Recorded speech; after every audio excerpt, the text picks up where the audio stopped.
show you what has been admitted as State's Exhibit 46.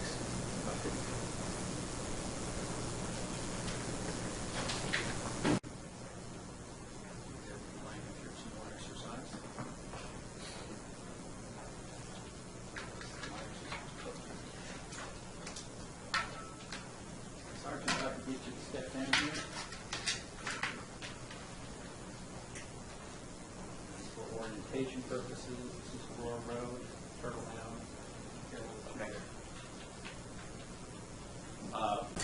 When I come from this direction here and come around the curve on Aurora Road and then proceeded north on Marywood Drive. This is Carrollwood right here.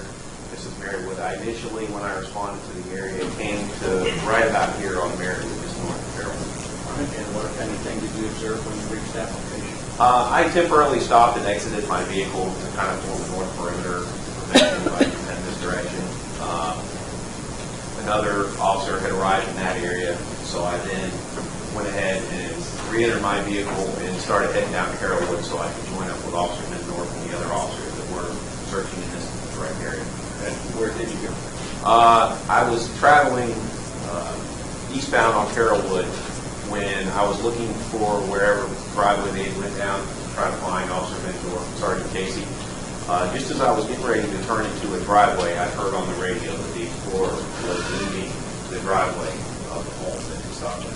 On January. Correct. I believe here where the circle is. Yes. All right. What, were you able to see the vehicle at that point? Yes. On Carrollwood? Yes, wherever I was approximately in this area here, and I was able to look between the houses, and I saw the Explorer driving down the driveway towards January. I could see the back end of it. What did you do then? I noticed that it made a right-hand turn, and at this point, I was driving eastbound on Carrollwood, and it was traveling eastbound on Janewood, so I was kind of paralleling it. Okay. What happened next? Is the Explorer went between the houses. When I say went between the houses, basically passed from house to house. I could, I was going the same speed, so every time we went between houses, I could still see it. At that point, knowing the area real well, I knew that it would have to come out to Carrollwood, so I just positioned my car right about here, just west of Carrywood. So when it came out, I could get mine. I think the map reflects Janewood is a dead-end street. Yes, it is. And Carrywood, which comes north and then bends westbound, is also a dead-end street. That's correct. So there's no way to exit this neighborhood without coming back out where your position is. That's correct. What happened next? At this point, I waited in this location for the Explorer to come out. When it came out, I was able to get directly behind it because it made a eastbound turn on Carrollwood. What anything did you do with respect to trying to stop the vehicle? I activated my license siren, signaling for it to stop. However, it continued to drive. What rate of speed was it going at that time? At that point, since it had just made the curve, it was only going 25 to 30 miles an hour, relatively low rate. And how far behind the vehicle were you with your license sirens? About 5 car lengths. And what happened next? The Explorer then made a northbound turn onto Turtle Mound, and I proceeded to follow. Were you able to observe other Melbourne police officer units in that area of Carrywood and Carrollwood, or Carrollwood and Turtle Mound? There was an officer from Melbourne, and I believe a sheriff's deputy in the area at the intersection of Carrywood and Turtle Mound, Carrywood and Carrollwood. And then there was another Melbourne police officer, I believe it was Chad Cooper, who was positioned right here on Turtle Mound Road in the area of, I guess it's Tranquility. All right. Did you notice any at the intersection of Carrollwood and Turtle Mound? I believe there was somebody there. I don't recall exactly. I take it your attention was focused on the vehicle. Yes, it was. Do you know if the other units were making any efforts to stop the vehicle also? When it went northbound, Chad Cooper had set up some stop sticks and pulled it in front of the vehicle. Well, tell us about when it started northbound on Turtle Mound. What happened, what speed you were going? We proceeded northbound on Carrollwood up to about 50 miles an hour, I would say. The vehicle was obviously attempting to elude myself to escape capture. And it continued northbound to the area of Lake Washington here. Once it reached Lake Washington, it again ran over several sets of stop sticks that had been placed out by other officers. Did it stop at that time? No. Continued on? Yes, it did. And was it going in a straight line? Was it taking evasive maneuvers to try to avoid the stop stick? Objection, leading. What was Okay, it? sustained. It was driving northbound. When it went through this intersection here, it was completely covered with stop sticks, so there was really no way to avoid it. Once we got north of Lake Washington, it began to travel northbound and the southbound lane, kind of straddling, I guess, the center line. It's a two-lane road, it was kind of taking up both lanes. And what was the speed at that point? About 50 miles an hour. And what's the speed limit? I believe it's 40. What you do next? I continued to follow the vehicle. At that time, I confirmed over the police radio that the suspect did, in fact, shoot. Objection to leading. Confirmed. Sustained. I do lead. Forget about what you were told over the radio, Sergeant. Just tell us what you did and where you ended up. After confirming facts, I proceeded to set myself up to perform a pursuit intervention technique, which is commonly seen on television, where a police car will come up behind the suspect's vehicle and spin it around. And you were going to try to do that, how did you? I was. Were you able to actually do that? No, as I positioned myself, or as I tried to position myself where I could do it, I noticed oncoming traffic where, basically through my training, I know that when there's oncoming traffic, you can't do it. So at that point, I backed up a little bit and continued to follow it forward. And where did it go? It, This whole time you had your license on? Yes, yes I did. In active attempt to try to stop it. When it reached Parkway Drive, it attempted to make a right-hand turn. Have a seat again. We're past the area where my Yes. map is.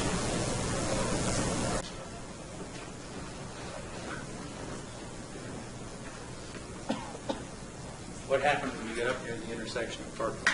When we reached Parkway Drive, the vehicle attempted to turn right, which would be eastbound on the Parkway Drive toward Wickham.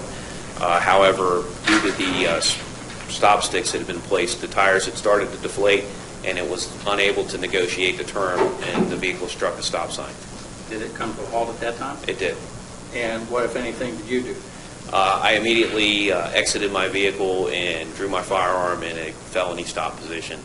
And were you ordering the occupants out of the vehicle at that point? I was. Were they responding? No. What happened? The vehicle then backed up slightly, maybe 5 feet at a slow rate of speed, and then drove off eastbound again on Parkway Drive. What did you do? I re-entered my vehicle and continued to follow the vehicle, at which point their vehicle had left the roadway on the south side of the road and flipped into a ditch. What happened next?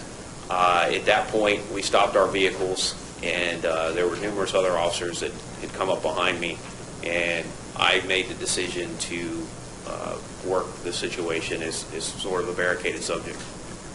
Did the occupants of the vehicle attempt to exit the vehicle at that point? Not at that time. What did you do to try to get them?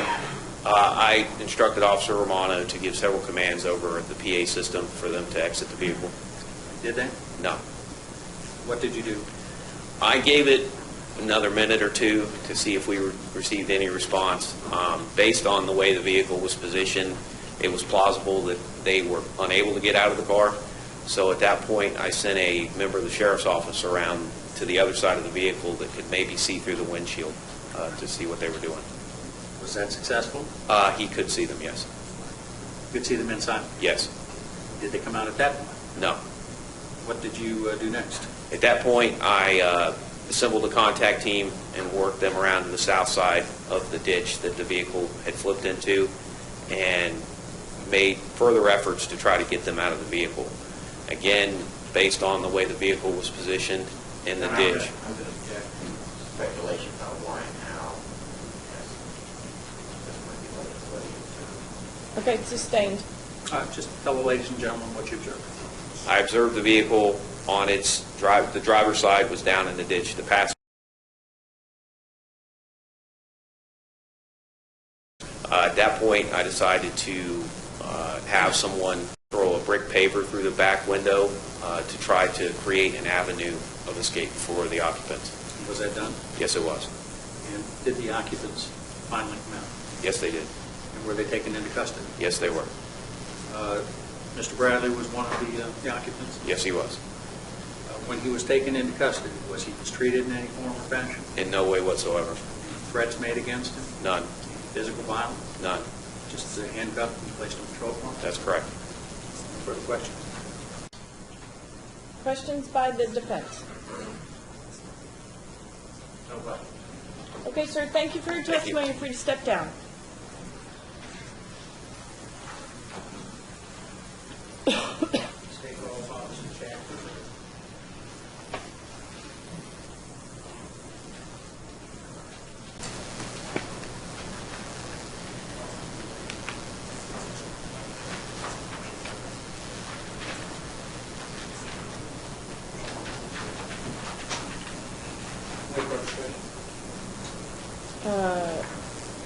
Hold on just a second.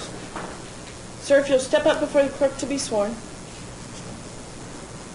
You promise to bear firm testimony to the truth, the whole truth, and nothing but the truth, so help you God? Sir, please be seated in the witness chair.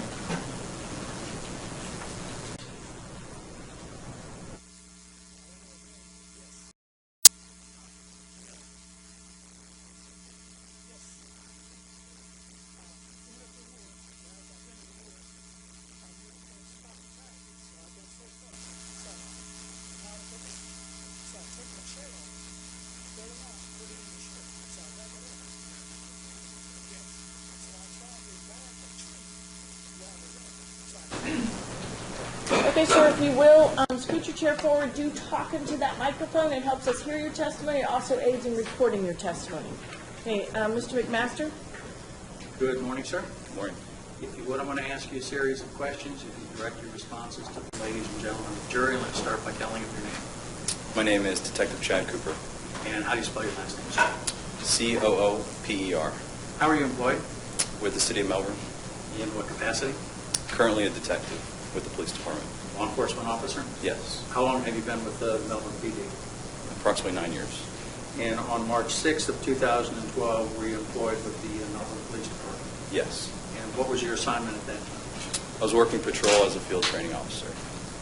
And in the mid-morning hours, did you have occasion to become involved in the investigation into the shooting of Deputy Barbara Hill with the Brevard County Sheriff's Office? Yes. Do you recall what you were doing at around 11 o'clock in the morning that day? I was working patrol in the South End, actually on my meal break, and that's when I overheard the call.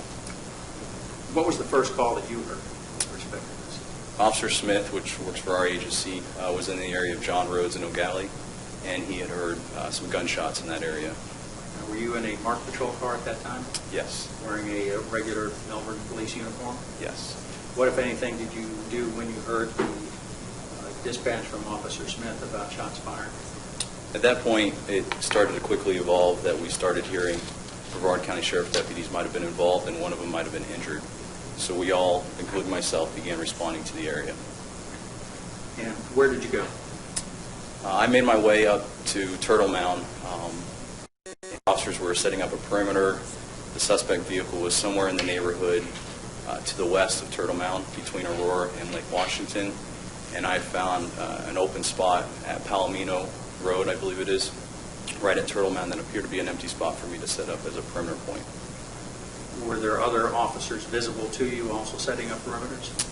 Yes, they were in that area, some a little bit north of me, some were to the west. So at the point that you set up at Palomino and Turtle Mound, the vehicle had not yet been located, No, they were searching for it in that neighborhood. where they'd already been spotted at one point, but still hadn't been permanently located. Correct. When you indicated you were at lunch when the call came out or on lunch break, what area of the city were you in at that time?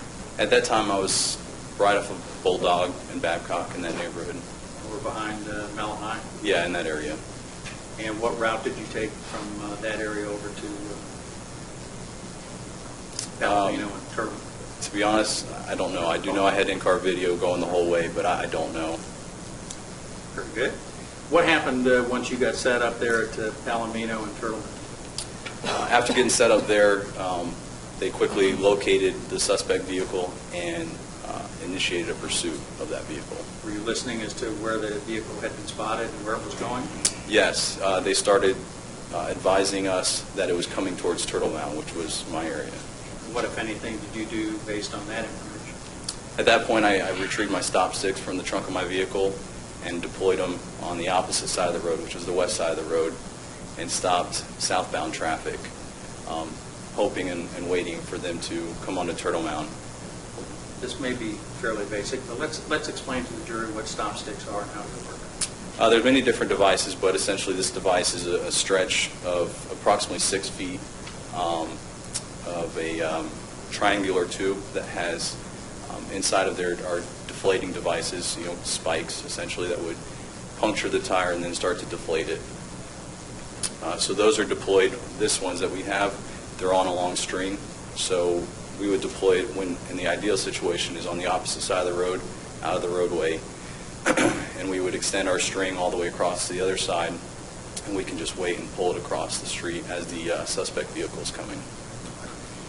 What, if anything, happened after you heard the information that the vehicle was heading toward Turtle Mound? The vehicle came upon my sight about 100 yards to my south, and it turned northbound towards me. It was being pursued by one other vehicle, which was Sergeant Schaefer.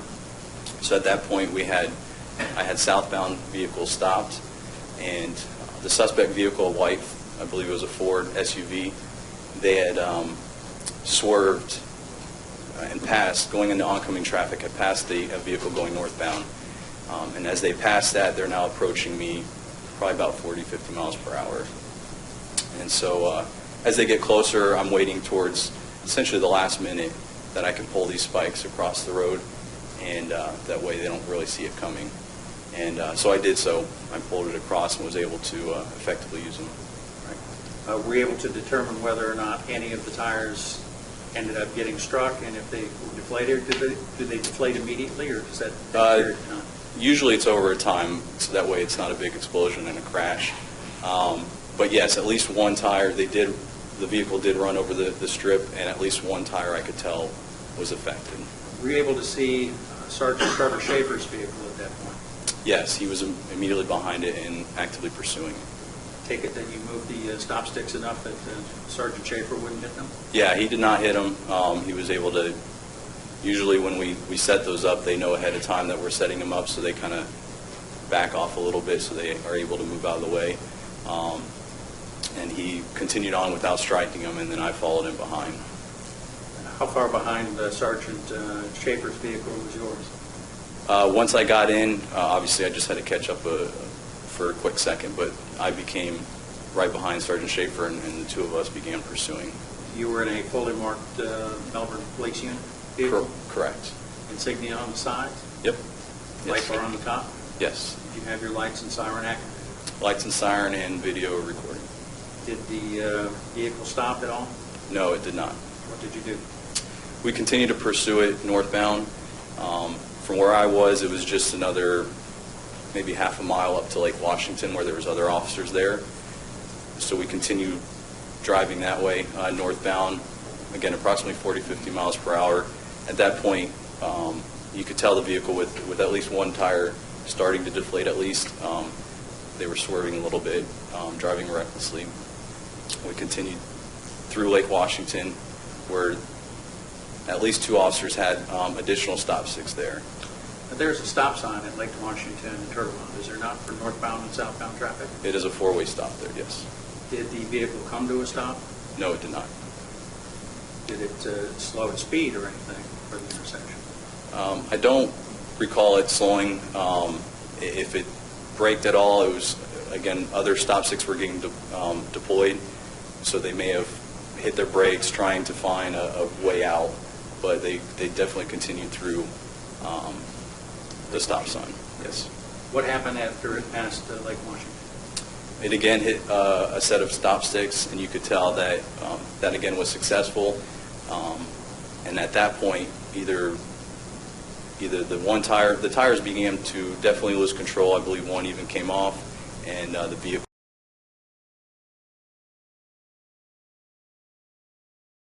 Rim?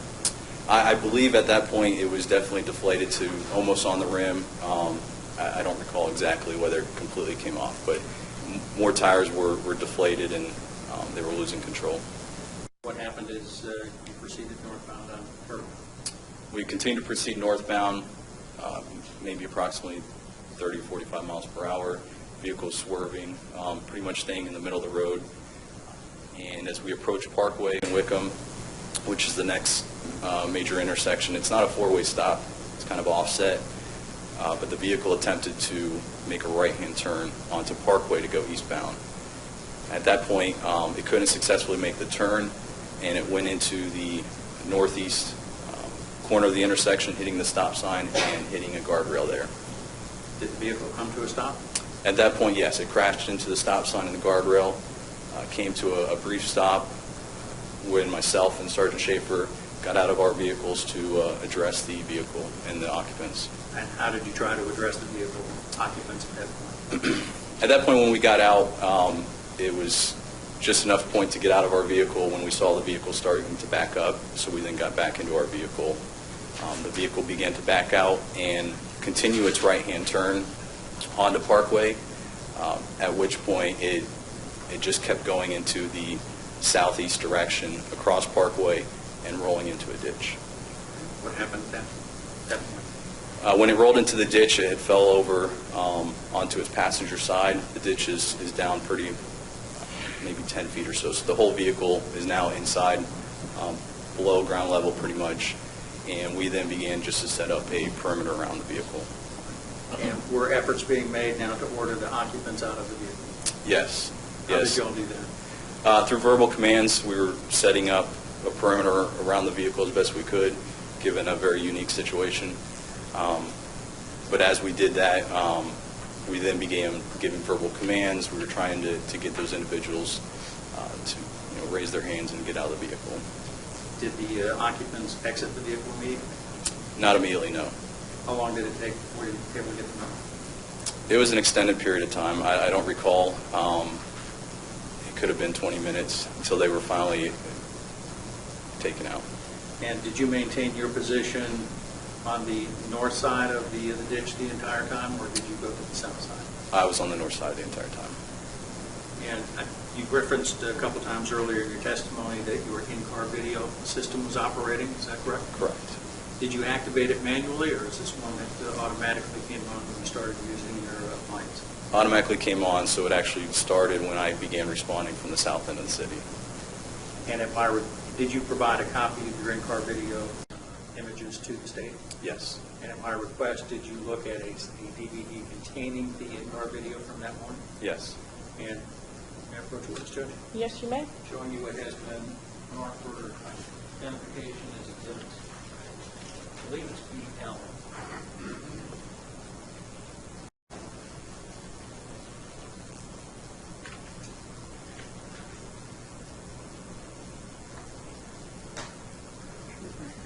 There it is, BL. Okay. BL, would you look at that and tell me if you can identify? Yes, that's it. I had initialed and dated when I reviewed it. And does that CD contain the images that were captured on your in-car video camera from the morning hours of March 6, 2012, involving your investigation of the Evansville shooting? Yes. The state will move exhibit BL as an exhibit. Response from the defense.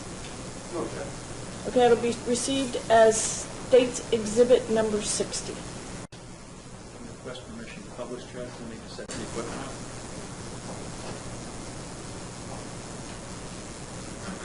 Okay, if you could do so.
If the defense needs to move to be able to see the video, they're welcome to do that.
This is the location over by Mount High, I believe. Yeah, Mount High is just over. This is off about Pine Street. So I'm coming up to Bulldog here, and I'll make a left to head west. There's not a lot of sound.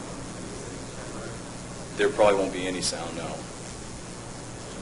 Here faintly, once you activate the siren. Yeah. Where are you headed now? I'm heading towards the area of Turtle Mound. I'm not sure if I take NASA and head out to Wickham, or if I go Apollo to Sarno.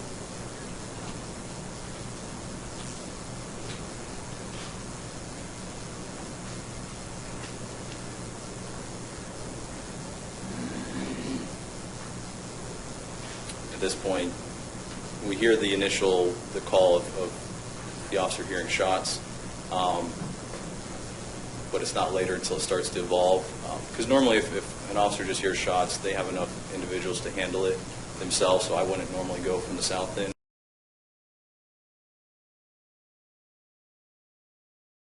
See me escalate my response to lights and sirens where I'm going through intersections and whatnot. Now, when you said the system went on automatically? Yes. Or when you activated your lights? Yeah, it would have come on automatically. At this point, Does your system back up and capture some period of time before you turn the lights on? yes. Yeah, so generally it's set to 2 minutes or 5 minutes that it can actually begin recording even before the lights are on. We also have the ability to just go back and capture that video even if the lights weren't on. You just faintly hear the siren in the background where you're chirping going through the intersections? Yeah. So you actually received the phone call about 30 seconds or so, not phone call, radio dispatch, about 30 seconds into where the video. Yeah, I would have heard it before. I don't know exactly when, but at this point, we're now escalating our response to get to that area. So this is Apollo Boulevard, so I would make a left here and go northbound once everybody moves. Take it, not everybody moves out of the way for silence. No.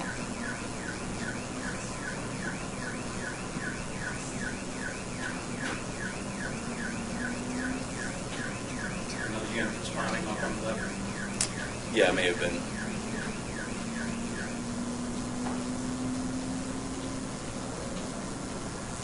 So this is Apollo Boulevard, northbound. The airport's on the left.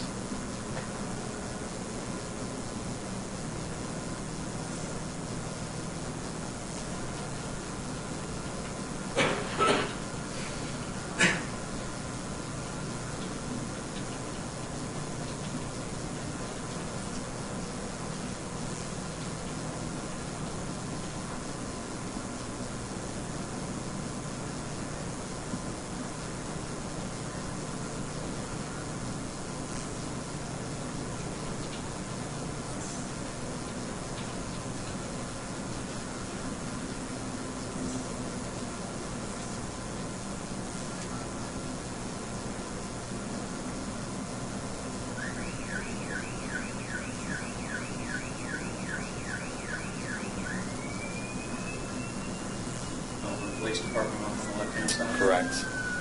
And we'll be approaching Sarno Road here.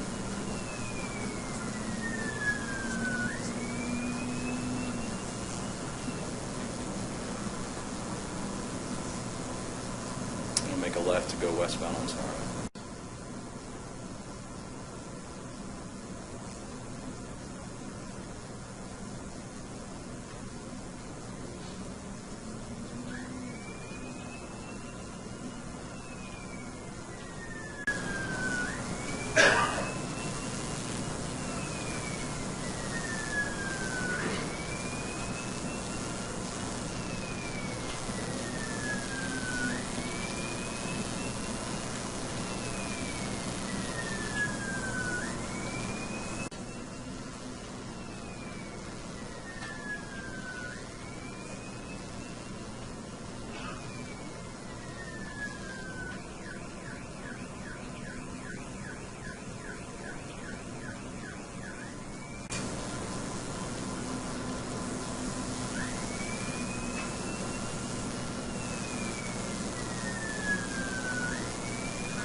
This should be Croton Road right there.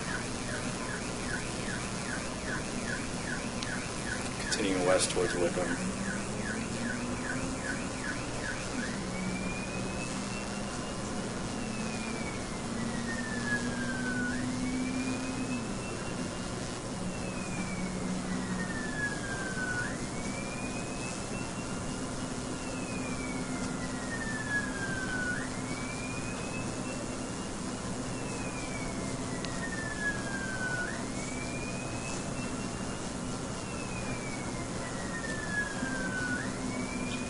It's not captured on your in-car video, but I take it as you're proceeding toward that area, you're monitoring the radio traffic from the other units looking for the vehicle? Yes.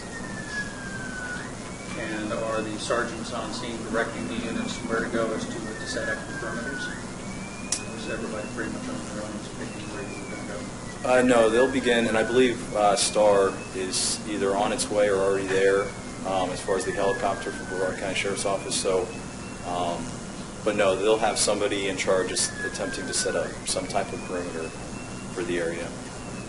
I was coming from the south end, and I was getting in much later in the game, and as I get there, I pretty much just find a spot that looks open.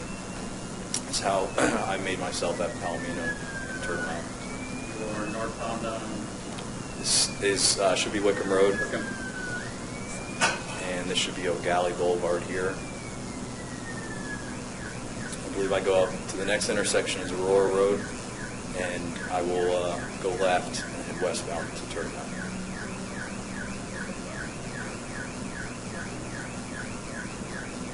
The suspect vehicle had been spotted by, I believe, Officer Minnendorf in that area between Aurora and Lake Washington, west of Turtle Mountain.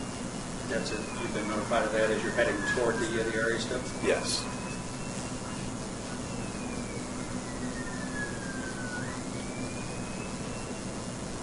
This is Aurora Road, and I'm going to make a left and head westbound.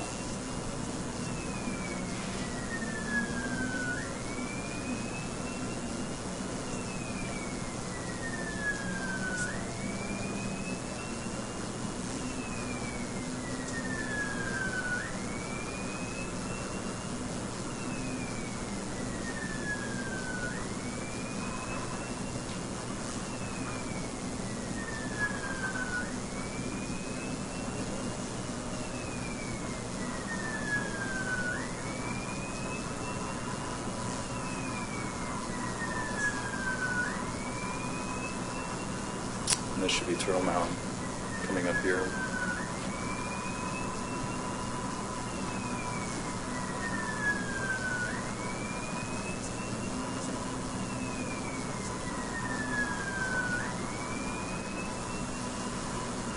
And I'll make a right-hand turn to go northbound on Turtle Mountain.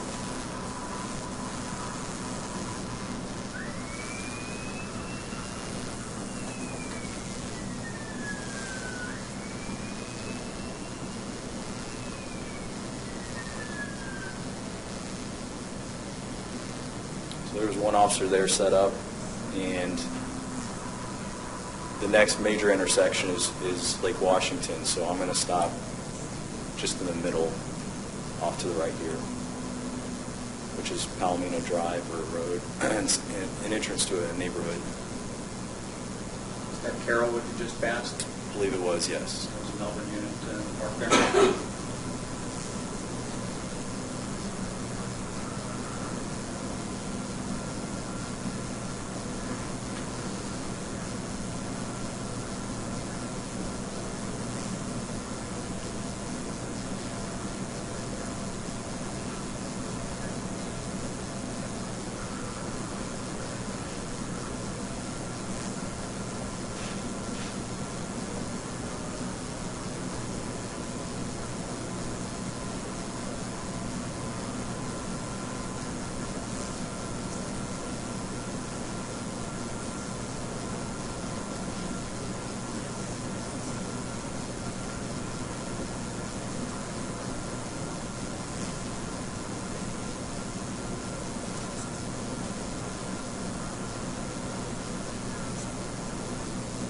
So at some point, they locate the vehicle, and the vehicle begins to flee from them.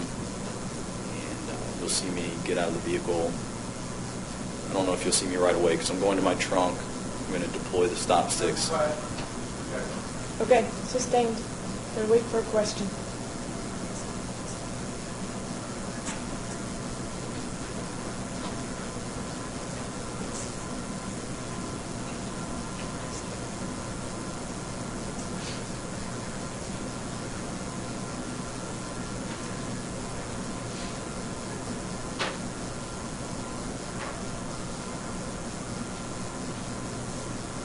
Were you able to see the flashing lights down the roadway, moving farther north on Turtle Mountain? Yeah. Where you're seated? You won't. You may not see it from the video, but human eye, you can see a little bit further.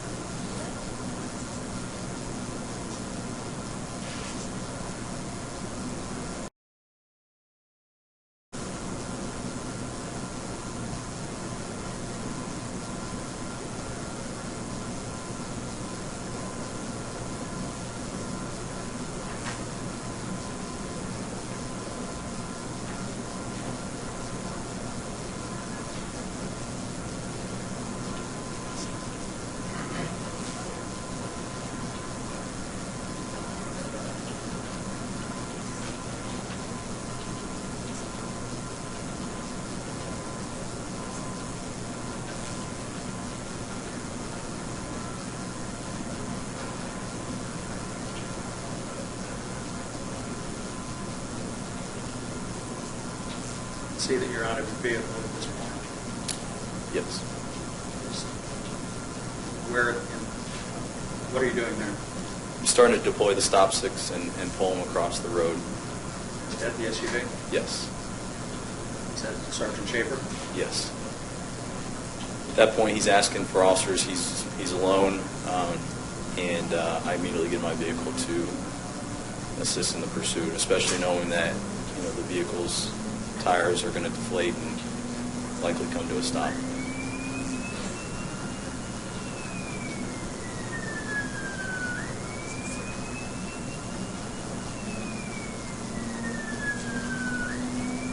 How fast are you going at this point? I don't recall. Probably as I'm catching up, I probably get up to 90 or 100.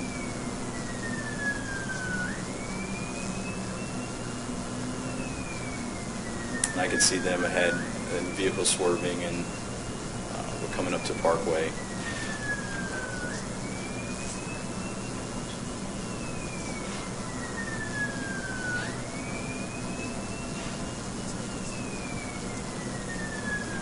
See the blue lines activated on Sergeant Schaefer's vehicle? Correct. Where are you at now? I would have jumped out of my vehicle, but then we quickly jump back in when we see the vehicle again start to flee.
this point, are there commands being given to the occupants to get out of the vehicle?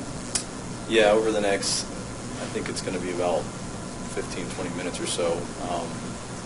Officers are responding. We're trying to set up a perimeter around it. We're giving verbal commands, and it's a very unique situation with where we're at, them being in the ditch and whatnot. So, but yes, I believe at some point, it's not myself, but somebody gets on the PA system in order to instruct them to get out of the vehicle.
Detective Cooper, you have watched the entire in-car video that the occupants stayed, have you not?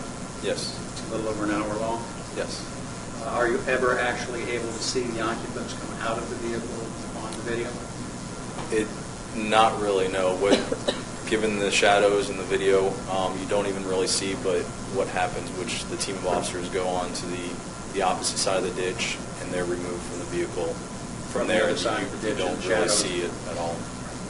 Approximately 31 minutes into the incident is when flashbang you can actually hear and see on the video goes off, and that's when the occupants have already been removed and the vehicle was cleared to make sure there was no one else in it. Correct. So this is basically the view you're going to have from now until at least a half hour into it. Yes. Stay with the stop at this point, Judge. Okay, with all due respect, this would be the appropriate time to take a morning recess. So we are going to break for 15 minutes until 10:30. During this recess, the members of the jury must continue to abide by the rules governing their service as a juror. All right, court will be in recess for 15 minutes. Thank you. All rise.